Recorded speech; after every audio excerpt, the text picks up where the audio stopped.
ទៅមានតែណៃបងប្អូនណាប្រទេសនេះយូរទៅជាងក្មេងអាយុ5ឆ្នាំទៀតណាចង់តែកាច់កង់ចង់តែឈ្នះយើងទេដំបងថាខ្ជិលខ្វល់ជាមួយពួកវាបងប្អូនប៉ុន្តែខ្ញុំចាប់អារម្មណ៍រឿងប្រាសាទនេះគេធ្វើបន់អីគេទេមានប្រាសាទមានរូបចម្លាក់មានអីពេញហ្នឹងហើយគេសាំងរូបចម្លាក់អារូបលៀនដាតហ្នឹងបងប្អូនដឹងរូបណាគេអត់រូបសម្ដេចហ៊ុនសែនខំទៅសើចមើលផងអីផងណាចង់ដឹងថាគេធ្វើអញ្ចឹងធ្វើអីគេធ្វើអញ្ចឹងទៅអីដល់ពេលទៅមើលផុសមើលខមមិនមើលអីទៅ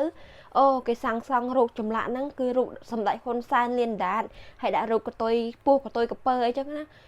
អញហើយគាត់ថាគេឈឺមែនហើយគេធ្វើកម្មវិធីហ្នឹងគឺគេប្រពកម្មវិធីនៅវត្តគេធ្វើបន់តែមិនដឹងបន់អីគេទេមិនមែនទៅធ្វើបន់ទេអានេះទៅធ្វើប្រែតធ្វើមន្តអាគមអូមអាមដើម្បីចង់ឈ្នះខ្មែររបស់យើងមានគ្រប់រូបចម្លាក់អស់ហើយចាមានតាំងពីយន្តហោះទៅ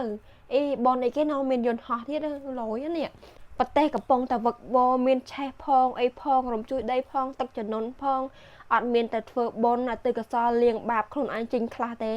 គឺទៅសាងបាបថែនគឺចង់តែឈ្នះយើងតែមួយមុខគត់ពួកនេះគឺជ្រុលនិយមសាហាវហ្មងកំណត់ឆ្លៀននេះងងឹតមុខងងឹតងងល់អស់ហើយ